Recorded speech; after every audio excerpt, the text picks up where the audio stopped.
父亲再娶后，妹妹在妈妈的日记里知道外婆家里很有钱，她一心想过好日子，先选了外婆。可外婆只教她重要养花练字，好好学习。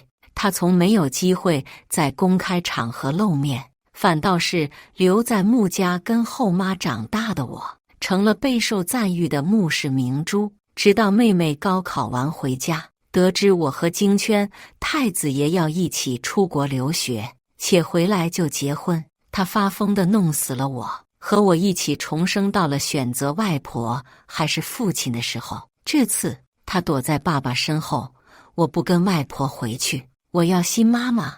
我赶紧攥牢外婆的衣角，被人待价而沽当玩物的日子我过够了。大家好，开始今天的分享之前，希望你能给人间烟火点个订阅，我将会分享更多优质的内容。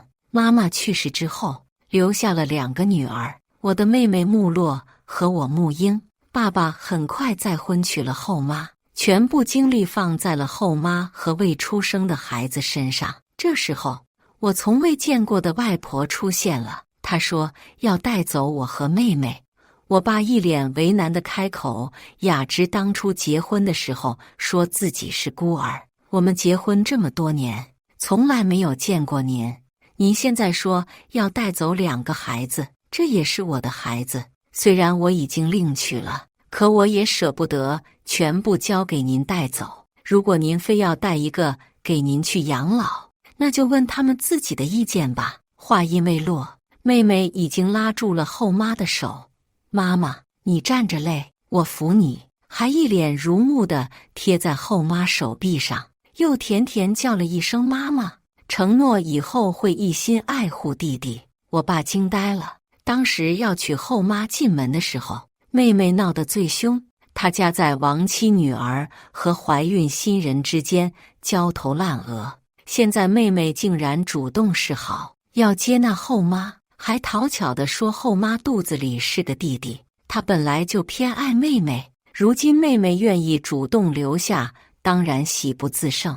妹妹一边拉着后妈，一边大声对我叮嘱：姐姐，你可要好好照顾外婆。我收拾行李时，和外婆走的时候，她直接嘲笑我：这一世，你也尝尝当土包子的滋味吧。我知道她为什么这么得意。上辈子，她看到了妈妈的日记，上面写着外婆家有不输穆家的家世，因为想过好日子，还不用受到后妈的搓磨。在选人的时候，直接拉起外婆的手说要一起走。她如愿跟着外婆回家了，但是回家以后，她傻眼了。外婆住在普普通通的一个镇子上，只有一座自建房，小镇山清水秀，连个年轻人都没有。外婆的收入来源就是种花和种药，还全靠城里人过来收。要是年成不好，没人来收，就没有钱。穆洛跟着外婆，被管教得十分严格，一点都不被娇惯。天刚亮就要起床吃早饭，然后步行或者搭公交去公立学校等回到家也不能休息。外婆会盯着他把课内课外的作业都完成，然后开始练字静心。周末还要去花棚里侍弄药材花草，没有任何娱乐活动。穆洛形容的自己简直生不如死。他想要有管家，有佣人，富丽堂皇的房子，想要衣来伸手饭来张口的生活，想要上有司机接送的学，想要穿名牌衣服，高级珠宝。而我什么都有，甚至比他想象中的更多。在他穿着外婆给他在小镇上找人做的没有 logo 的杂牌货衣服的时候，我正在跟着后妈买，当季名牌衣服珠宝全部拿下。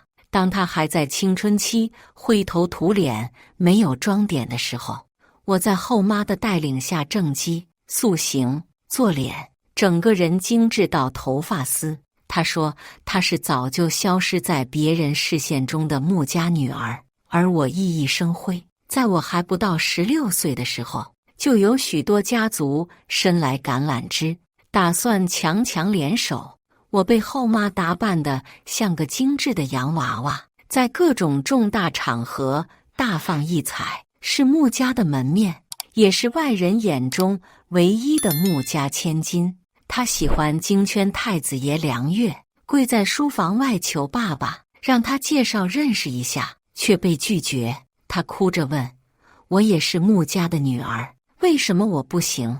后妈带着弟弟捂着嘴笑道：“你看你，被你外婆带的一股子穷酸气，马术、芭蕾、钢琴、商务礼仪一样都不会，有什么资格？”外婆强硬把她带回家，让她以高考为重，成绩没出来之前，寒暑假再也不许回穆家。她拿着日记本去问外婆，外婆直接抢过去把日记本烧了，让她把心思用到正道上。她回镇上高考时，我在成人礼上惊鸿一舞，后妈自己就是舞蹈老师，在她的教导下，我的腰肢比春日的柳枝还要柔软，在巨大的水晶灯下翩翩起舞，旋转跳跃，水晶灯晃花了眼，我也拨乱了在场所有少年的心。而后有传言，穆氏有明珠，等到高考成绩出来后，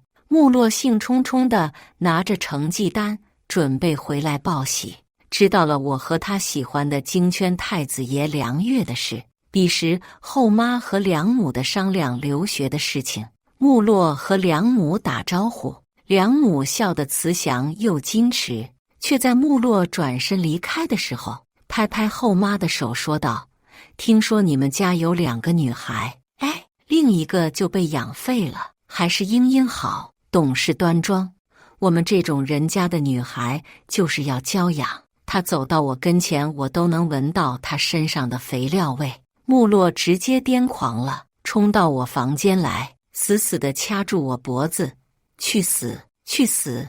我也拼尽全力用摆件砸了一下他的头。我们一起死在18岁，却又一起回到了命运的分岔口。这一世，他毫不犹豫地选择了后妈。他对我说：“这一次轮到你被养废了，跟着那个老钱婆，这辈子都会毁了。好好当你的小镇做题家吧。”外婆这里确实是有些清苦的，爸爸说的好听，可没见他给过外婆1分养老钱。上辈子穆洛跟走以后，也没给过抚养费，只有寒暑假接穆洛接回家的时候，顺便看一看，装装样子。毕竟妈妈活着的时候，爸爸也没有对她多好。按照后妈怀孕的时间来算，在妈妈没死之前，他们就勾搭了到了一起。外婆给我专门准备了一间房间，除了最基本的生活设施，就只有一方书桌，上面整齐地摆着纸笔。外婆带着我去花棚里转了一圈，正是夏天，很是闷热，空气里还有腐败的味道。外婆边窝肥边跟我说：“路是你选的，现在可不能后悔了。”外婆觉得我在穆家待久了，过不了这样的生活。上辈子穆洛跟过来不久，就打电话给爸爸要回家，但是爸爸拒绝了。毕竟他想象中的外婆家该比穆家富贵100倍，能让他跻身Z国最顶尖的圈子，再不济也能维持他在穆家从小到大锦衣玉食的生活。我拿起工具，跟外婆一起干活。外婆，我不后悔，我喜欢这样的生活，更有生机。外婆正愣出神，过了一会才喃喃地说道：“你跟你妈一点都不像。我妈年轻时候是什么样子？我很想知道妈妈年轻时是否和我记忆中一样。”外婆突然冷下脸，也没回答我的问题，直接跟我说：“既然跟了我，就要听我的话。我脾气不好，也很严格，你先去休息吧。”晚上，我盖着充满阳光味的被子沉沉睡去。书本在我桌子上堆得跟山一样，我看到就头痛。虽然活了2辈子，但是我压根没怎么学过基础学科的知识，看书练字确实没有出门社交有意思。公立学校也不比家教，只能课后相信自己勤能补拙，硬啃。可是我写不完，外婆也不睡，在旁边陪着我。在我快要睡过去的时候，狠狠敲一下桌子，我一个机灵起来，对不起，我错了，我马上改。我的肌肉记忆比我的大脑反应更快。外婆一脸诧异地看着我问：怎么了？外婆不会打你，以前你经常挨打吗？我实话实说，挨打。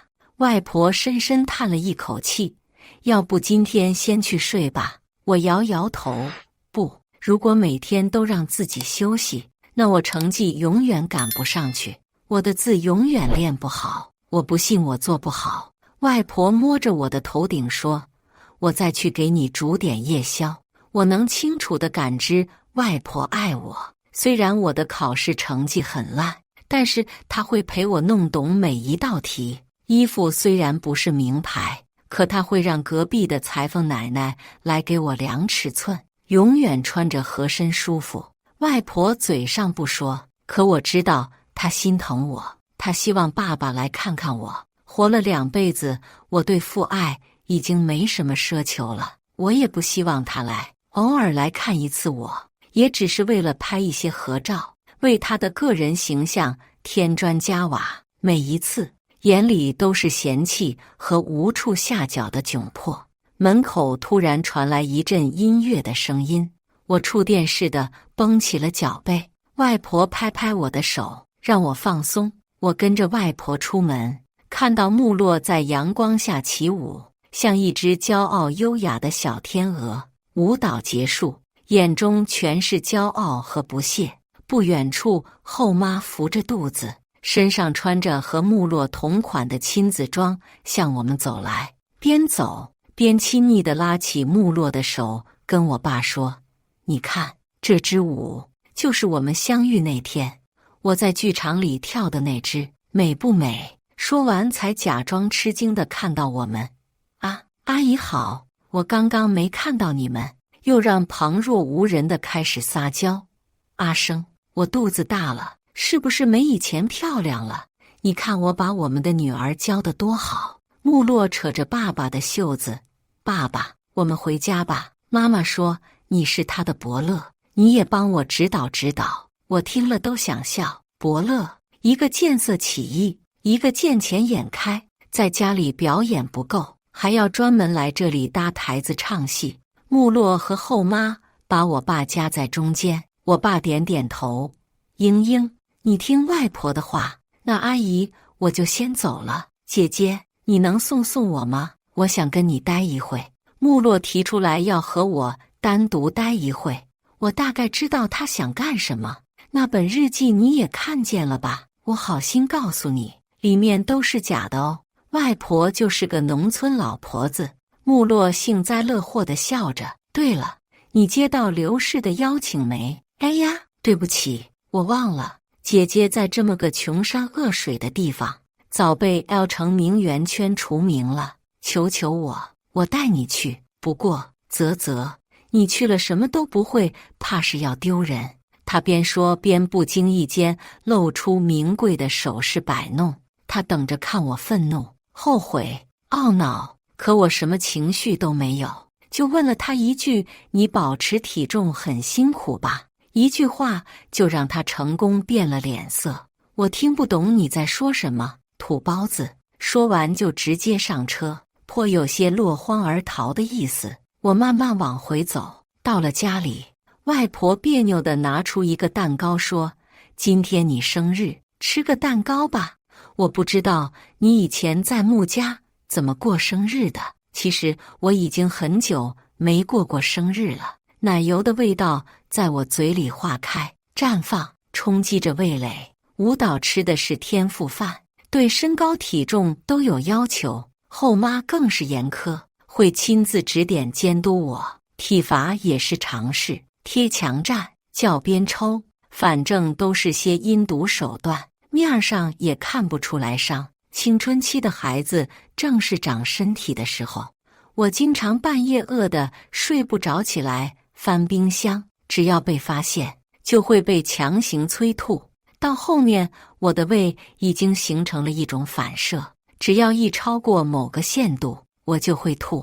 后妈会给我买很小尺码的裙子，穿不进也要穿，哪怕是西织也得穿进去。我也曾去找爸爸诉苦，可换来的一句是后妈是为了你好。她严苛的不像是培养一个舞蹈家，而是一个精致的商品。也是这时候，我才知道爸爸和后妈需要的不是女儿，而是漂亮的商品。弟弟出生后，后妈更是不装了，每一句都离不开，为了你弟弟，你就不能再优秀一点。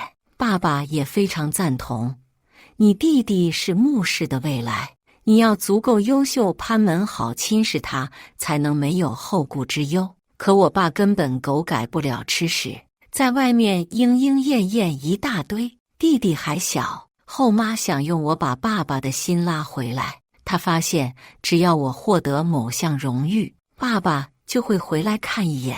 于是我的日子越加黑暗了，能学的不能学的，只要能拿奖，通通给我安排上。可我的身体根本吃不消，快吃啊，发什么愣？外婆一句话把我拉了回来。我看到现在自己比上辈子高了一个头的身高，还有经常劳动，胳膊和腿上都长出了薄薄一层肌肉，心里异常踏实。外婆又拿出一串木头手串套在我手上，愿我岁岁平安。除了妈妈，外婆是第二个祝我平安的人了。外婆，我物理实在太差了，你能给我找个补习班不？我有些羞愧地低下了头，家里条件不好，我还提出这个要求，可我物理真的跟不上。外婆愣了一下，物理呀，你找咱对面你梁爷爷给你瞧瞧，他懂这个啊。就那个每天钓鱼喂鸟，把狗当亲孙子养的梁爷爷，得就是他。明天我跟他去说一句，你放学以后直接去找他。看来家里的条件是真的很不好，补习班都上不起。我暗暗决定，等上了大学就半工半读。不得不说，梁爷爷讲物理真是有一手。经过1年补习，硬是把我带出来了。这个期末考，物理我破天荒的及格了。下了课，赶紧兴冲冲地拿起卷子往回跑，边跑边喊：“外婆，我及格了！我及格了！”回到家却发现穆氏的车也在。我爸皱着眉头，看你像个什么样子，疯疯癫癫的。及格了是什么很骄傲的事？你妹妹舞蹈又拿奖了。外婆把我一把拦到身后，英英现在是我在带，你有什么想法冲我说。阿姨，哪能呢？这不是洛洛得奖了，电视台要来采访家里，正好暑假，我把英英也带回去，也让您松快松快。外婆没有说话，我知道她是在等我的意见。我觉得少一个人的吃喝，家里负担能轻很多，所以我跟外婆告了别，跟我爸走了。回到穆家的时候已经晚上了，穆洛还没到家，餐桌上却只摆了3副餐具。后妈假惺惺地跟我说，女孩晚上就别吃东西了，吃多了发胖就不漂亮了。我直接坐下去就开始吃，没有接话。后妈开始抹眼泪了。阿生，你看英英，我是心疼她，你看她被阿姨惯成什么样子了。长辈问话也不知道回。爸爸正准备发怒，我慢条斯理地说，小孩晚上吃饭容易积食，那弟弟也别吃了，电视台要来采访，你总不能希望我对着长枪短炮说我吃不饱饭吧。后妈就跟被捏住脖子的鸡一样，没了声音。吃完我就回了客房，可是怎么也睡不好，总觉得身上痒痒的，抓的脖子一道一道。第二天后妈吃惊地问我，这是怎么搞的？我还没搭话，穆洛就鄙夷地接茬，妈妈，你还是别问他怎么了，先去看看咱家床单吧，我都怕他皮糙肉厚把咱床单挂花了。我也纳闷了，我在外婆家睡得好好的，怎么这就变了？我懒得跟他俩唇枪舌战，没事就把自己关在屋子里练字。今天电视台来做准备工作，明天才是正式专访。这我熟，上辈子不知道经历了多少次。提前过来搭棚造景，确定每个灯光照到每个人脸上最美的位置，提前对好问题和答案，避免意外情况的发生。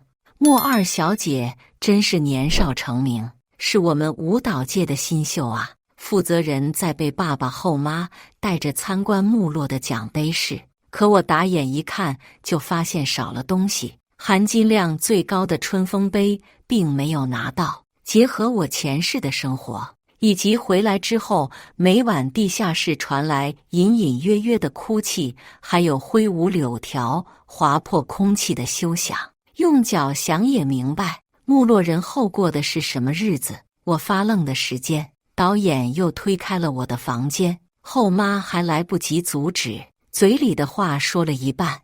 我们英英平常是跟外婆生活，我们也管不了太多。你看他，我明白他意思，借着这次采访跟我划开界限。没落跟着他，耀眼优秀，我跟着外婆，粗鄙不堪。以后谁见了他，都得说一句教女有方。导演刚进门就看见了我的字，直接感叹了一句：好字啊，好字！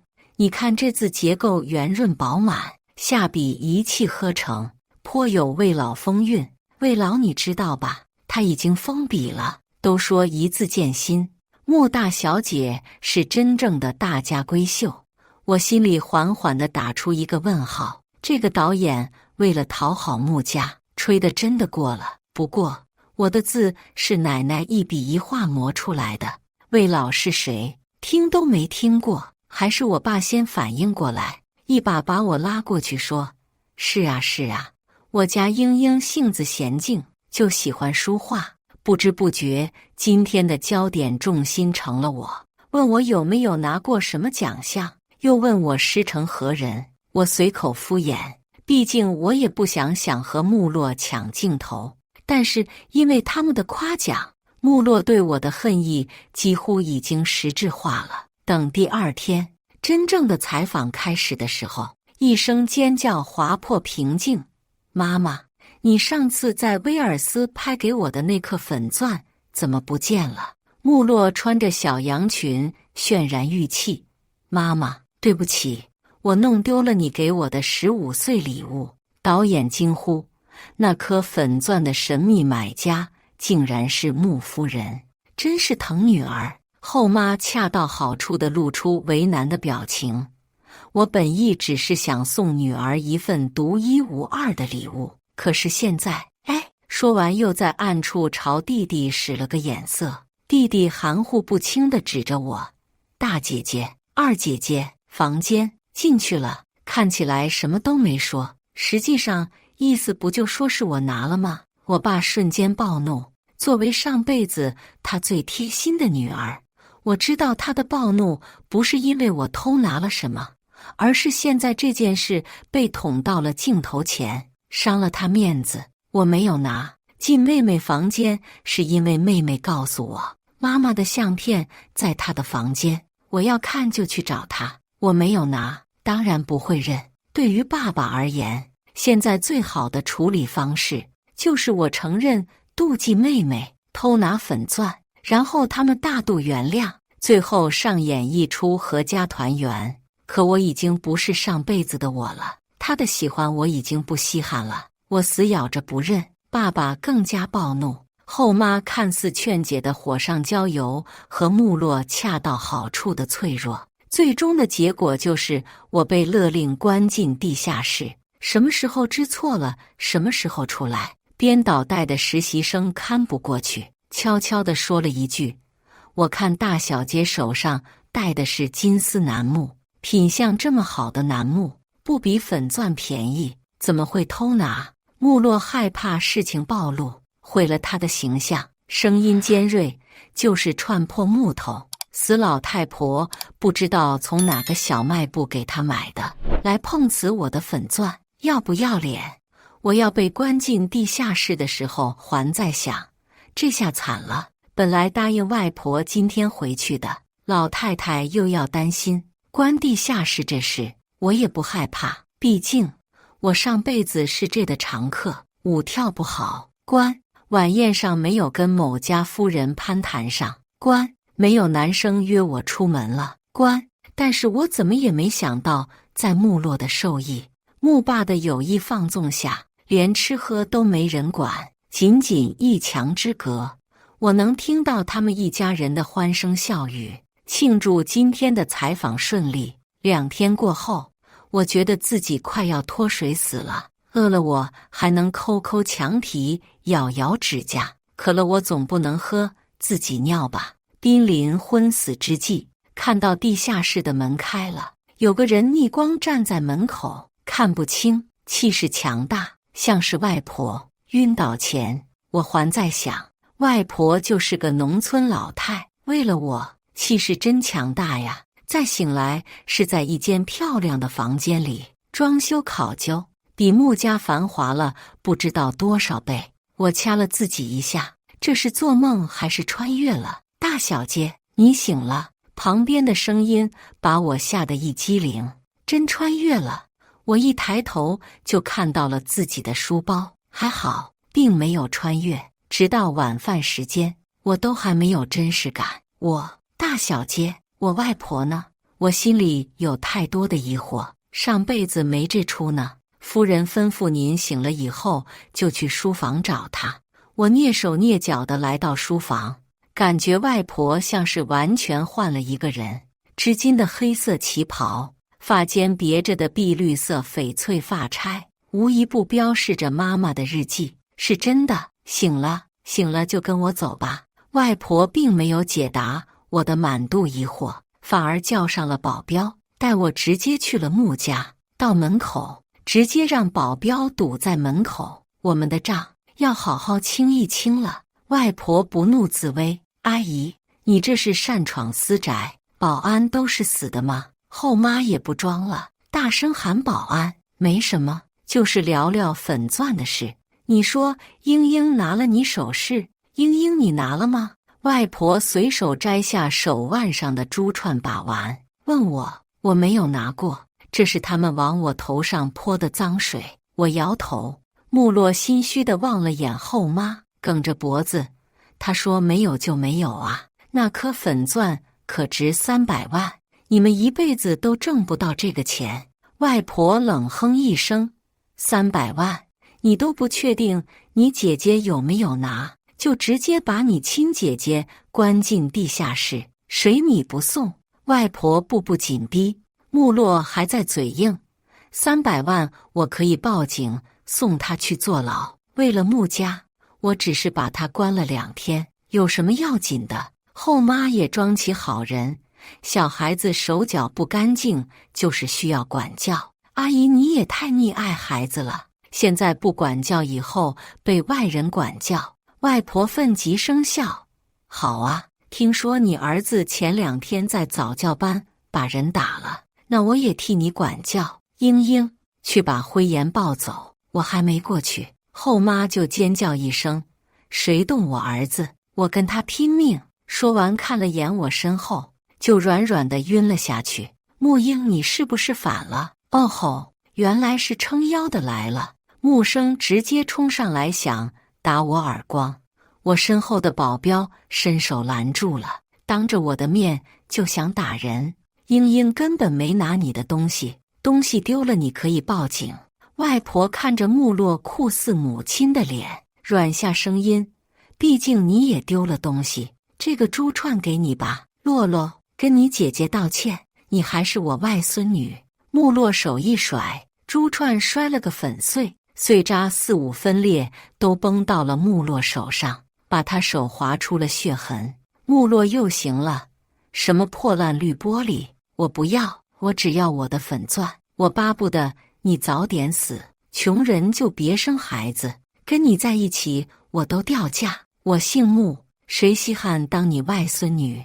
那我们只能报警解决了。穆英，给你妹妹和后妈道歉。”爸爸突然暴喝一声：“试图找回他一家之主的尊严。虽然今天是在穆家，可他被外婆一直稳压一头。不可能，我直接干回去，拉着外婆就要回家。今天你要是走出这个门，你就和我穆家断绝关系。听到这句话，后妈也醒了，脸上掩盖不住的喜色。少一个人分家产，立马头也不晕了。从今天开始，英英就是我曹家的人，她和你们穆家再也没关系，你们穆家也和她没关系。出了门，外婆带着我就直奔警局。我觉得这个世界都魔幻了。比如我现在正坐在局长办公室，看着他谄媚地给外婆递茶。好的好的，我们一定去穆家查那颗粉钻的事情。怎么还劳驾您亲自过来了？处理完一切，已经天黑了。外婆躺在车里闭目养神，我本来浮躁的心也平静了下来。想问什么问吧，给你半个小时的时间。我看着面前的人，我想听听你和妈妈的事。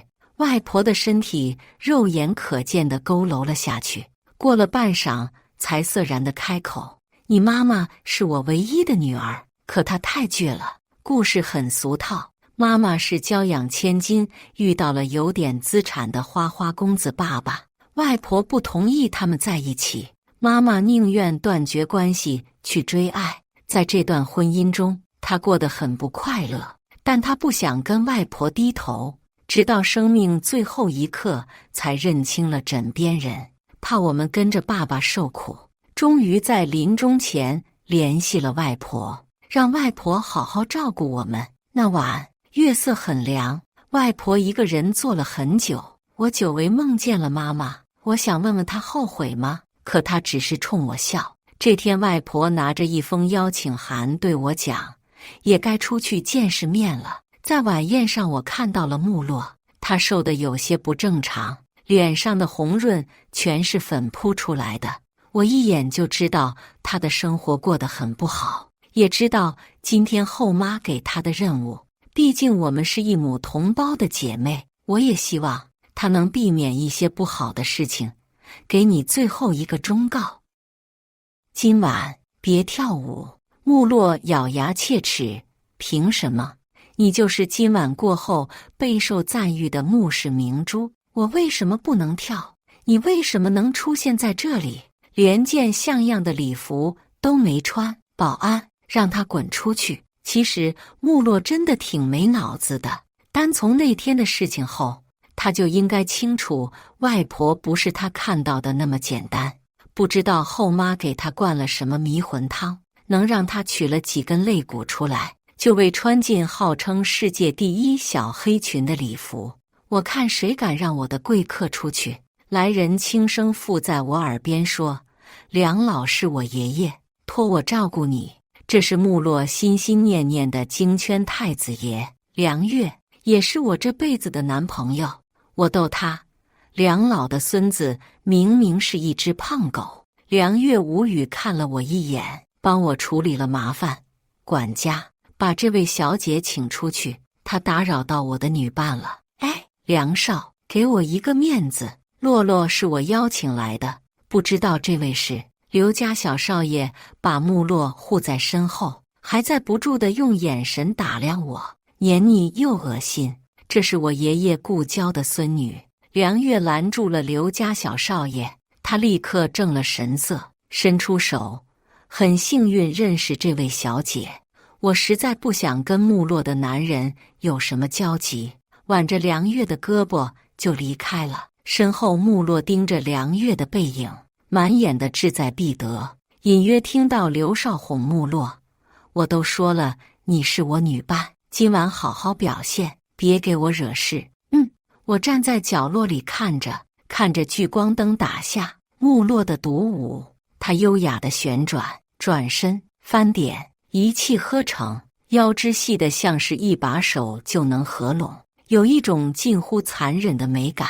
一曲舞毕，穆洛微微低头，露出白嫩的脖颈，那是少女最原始的诱惑。由刘氏起头，在场的男士无不拍手称赞。他等着有人上台，邀他再挑一支双人舞。可大家只是鼓掌，并且用只能意会不能言传的眼神扫视他裸露的每一寸肌肤。其实，如果穆洛再仔细一点，就能发现剩下的女孩都在同情地看他。但此时他沉浸在今晚过后，他就是L城顶级名媛的美梦。我已经提醒过他了，可他赶着去送死，我不拦他。第二天，微博上果然穆氏二小姐上了热搜，后面还跟了报，评论区里一水全是夸的。后妈还是老手段，没新意。还有跟刘少的双人照片也被放出来，也有眼尖的注意到双人照片慢慢的被撤了下去。妈妈的遗物还在穆家，穆洛让我去打包，将堵在了房间里。他不明白为什么他跟我做了一样的事，可却得不到我上辈子同样的待遇。梁月没有和他留学，也没有要娶她。你是不是跟梁月睡了，他才没有找我？是不是那个老妖婆帮你们牵线的？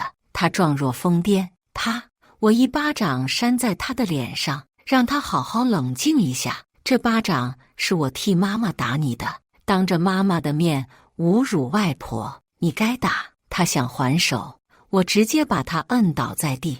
我常年累月跟外婆务农，他个营养不良能是我的对手？他跟疯子一样，还想扑上来咬我。被闻讯而来的幕府又赏了一耳光，蠢货，谁让你跟刘少大张旗鼓被拍了？幕府快要气炸了，重重地喘着粗气，像要吃人。穆洛被打懵了，而我抱着手靠在墙角看戏。他不懂，昨晚他明明大放异彩，为什么还会被打？可我懂，什么穆氏明珠，根本就是一场穆氏骗局。一颗包装精美的糖果，糖衣越精致，就越奇货可居，结果都是被吃掉而已。平时的路人偶遇，电视台上的精彩专访，都在为昨晚的热搜做铺垫，只等热搜一爆，穆家就可以稳坐钓鱼台，暗中比较，只想将他们精心培养的商品以最高的价格卖掉。而穆父中意的都是人家，到场并不多，所以他用热搜吸引目光，包装穆洛。刘家倒也不错，但穆父那样心高气傲的人可看不上，顶多算个备选，吊着就行。被拍到可不行，拍到就是有主，就是不值钱了。穆洛被关了地下室，风水轮流转。我收拾完妈妈的遗物，就径直回了小镇。外婆仔细地摸过每一张照片，满眼悲哀。她也只是个失去了女儿的母亲罢了。我会陪在外婆身边，帮妈妈一块尽孝。而穆洛在穆家过他的生活，他阴差阳错之下，也算避免了一场穆氏骗局。可是他们比我想象的还要坏，对穆洛比上辈子对我更加残忍。我陪外婆去医院检查身体，看到后妈扶着面色惨白的穆洛从人流室出来，还有2个小护士在议论，那个漂亮的女孩子哟，子宫膜都薄得跟纸一样，太造孽了。看我变成这样，你很得意吧？穆洛悠悠地站在我身后。为什么我听后妈的话，梁月还是没来找我？明明你就是这么做的，我比你差哪了？嘻嘻嘻嘻，你上辈子也是这样吧？梁月知道你是这么个烂货吗？我穆洛精神都有点不正常了，一个不可思议的想法从我脑中浮现：后妈是不是送你去红房子了？穆洛没有回答我的问题，只是不停地抓头发啃指甲。为什么呢？为什么梁月没来找我？因为她喜欢我，根本就不是因为那场舞会。上辈子后妈把我养成了一个长袖善舞的花瓶。我有过妈妈，我知道真心疼爱不该是这样。于是我甘心捧着那些少爷小姐，从他们的只言片语中拼凑出一个真相。我知道我去表演后一定会万众瞩目，然后被待价而沽。后妈对我软硬兼施，我软硬不吃，在地下室关了3天，我都扛过来了。是最后她的一句：“如果你不去，我就把你妹妹接回来。”你知道的，有的人就喜欢姐妹花，攻破了我的心房。后妈耐心用尽后，终于亮出了獠牙。在参加晚会前，我就在圈子里小有名气。后妈暗中鼓励我游走在各色男人之间，但却有一个底线，不能失身，干净的才值钱。我跟梁月认识的比晚会早得多得多，他一直觉得我是条花蛇，对我敬而远之。我们却相遇在海边，我自杀，他看海，我们在海边相爱，拥抱接吻，互诉衷肠，一起看第2天的日出。他承诺一定会娶我，没办法，他是个疯子，我是个被逼疯的疯子。回家后，他告诉梁母，在遇到我之前，他一直喜欢男的。梁母火速来穆家，要求我必须和梁月结婚。办好这件事后，他抱着我满足的喟叹：“小爷厉害吧？等一到法定年龄，就把你娶了。”可我们没能活到法定年龄。我和穆洛去世以后，梁月也割腕了。据他自己说，觉得活着也没啥意思。我问他到底喜欢我什么，他回答：“哥是风向，你别管。”感觉就在一瞬间。这些都是那晚梁月送我回家后告诉我的。他也重生了，所以梁月喜欢我根本不是那场舞会。你求之不得的都是我身上的枷锁。我曾经每晚都在做噩梦，怕一睡醒就被送进红房子，给穆家当免费的女公关。你弃如敝履的，是上天对我的恩赐。不管怎么说，还是要谢谢你，至少把外婆送到了我身边，让我没有以那么不堪的身份和梁月重逢，让我替妈妈照顾了外婆一程。穆洛怨毒地盯着我，像是想生吞了我，从牙缝挤出几个字：“我才不会输。”穆洛嫁给要成首富了，但首富已经40岁了，还有2个半大孩子。从前她那样讨厌后妈，如今也成了别人的后妈。她得意地挽着她老公的胳膊，又带了一群记者来小镇，大张旗鼓地来陪猪串钱。那串外婆送给她，却被砸碎的猪串。她出发前把噱头拉得满满的，乡下农民用假货勒索首富夫人。她坚定地认为，我所有的一切都是梁月在后面支持。她要把我的贫穷放在阳光下，让我无所遁形。她要证明她的选择是对的。不过这也不怪她，她上辈子确实不知道外婆家的真正实力。他们来的时候，外婆不在家，家里只有我。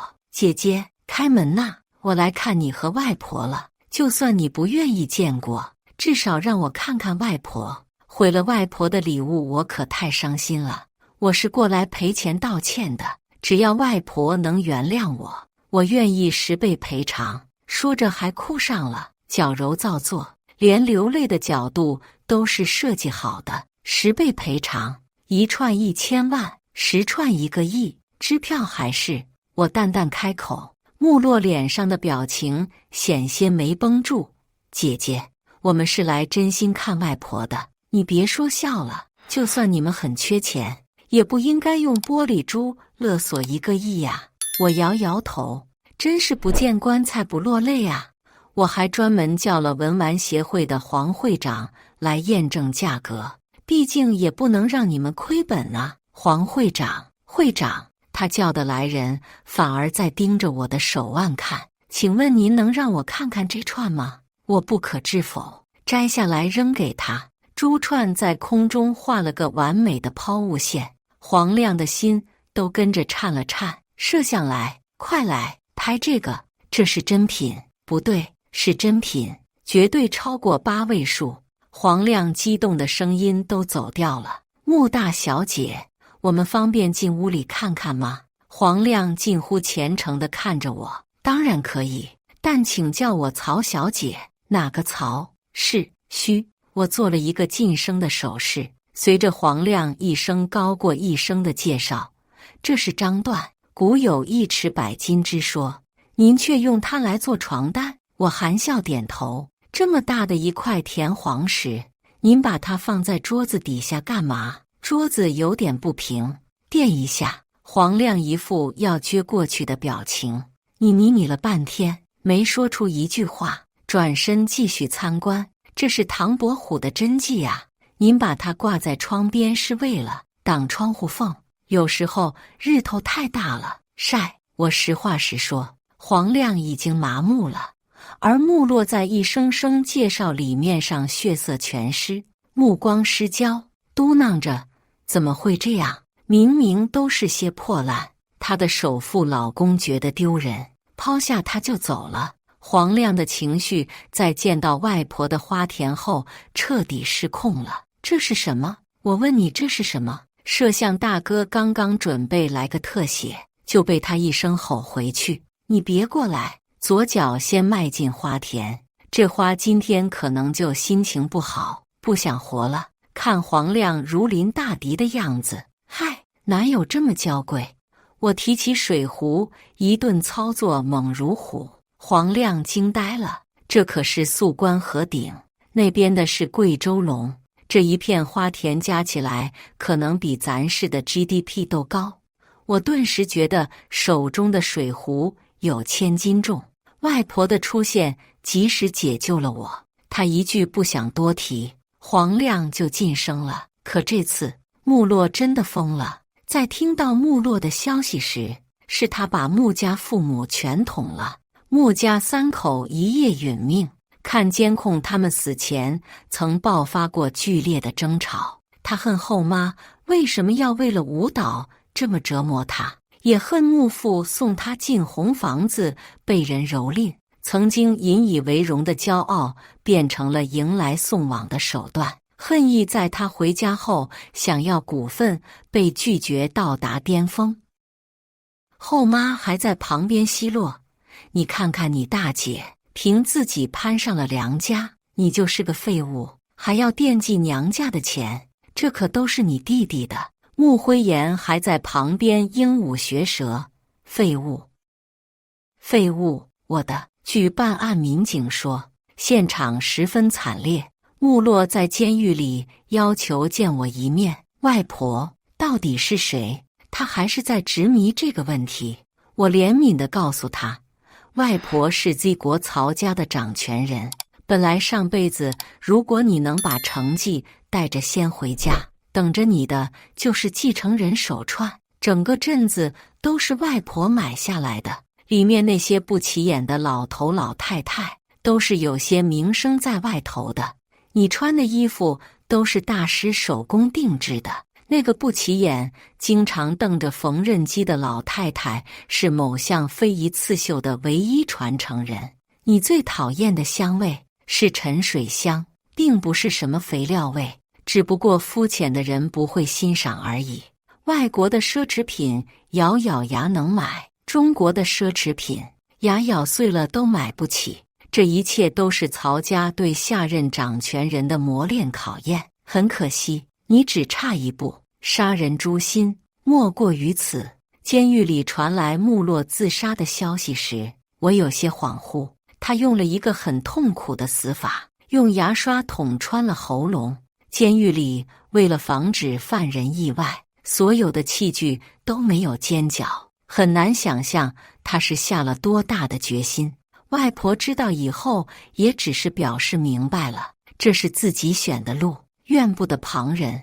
我承认我是个内心阴暗的人，我并不希望外婆因为穆洛的死讯有太大的情感波动，这是独属我一个人的外婆的偏爱。天气晴朗，微风正好，爱我的人和我爱的人都在身边，我很满意。自此天高任我飞，海阔任我跃。以上就是今天分享的故事，大家有什么想说的、想吐槽的，欢迎在下方评论交流，也更希望能给人间烟火点个订阅。我将会分享更多优质的故事内容。